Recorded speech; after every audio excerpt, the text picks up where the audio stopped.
I now present my proposals on direct taxes.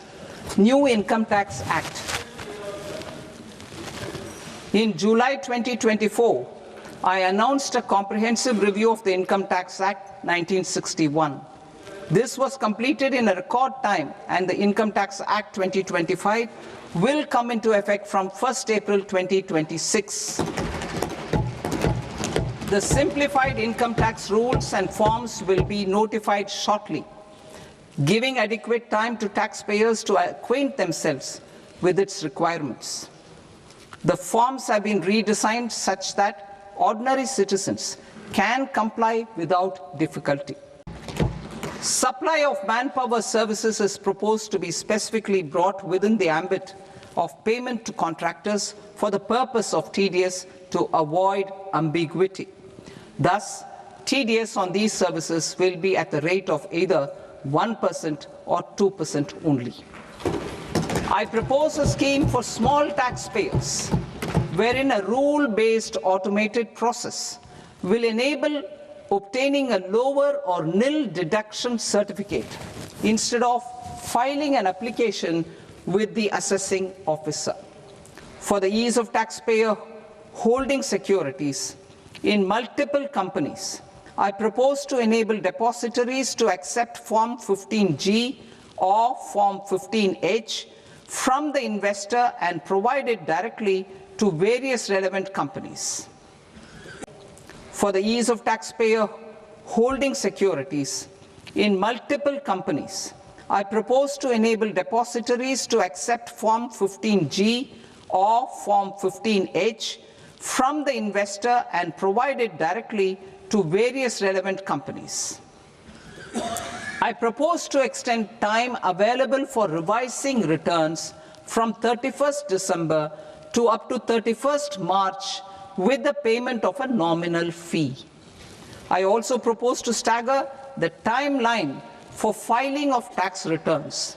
Individuals with ITR 1 and ITR 2 returns will continue to file till 31st July, and non-audit business cases or trusts are proposed to be allowed time till 31st August. Rationalizing penalty and prosecution.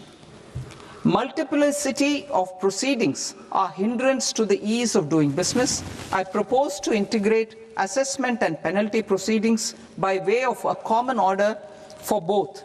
There will be no interest liability on the taxpayer on the penalty amount for the period of appeal before the first appellate authority, irrespective of the outcome of appeal process. Further, quantum of prepayment is being reduced from 20% to 10% and will continue to be calculated only on core tax demand. As an additional measure for reducing litigation, I propose to allow taxpayers to update their returns even after reassessment proceedings have been initiated, and an additional 10% tax rate over and above the rate applicable for the relevant year. The assessing officer will then use only this updated return in his proceedings. There is already a framework for immunity from penalty and prosecution in the cases of underreporting. I propose to apply this framework for immunity to misreporting too. However, in such a case, the taxpayer will need to pay 100% of the tax amount as an additional income tax over and above the tax and interest due. Penalties for certain technical defaults, such as failure to get accounts audited, non-furnishing of transfer pricing audit report, and default in furnishing statement for financial transactions are proposed to be converted into fee.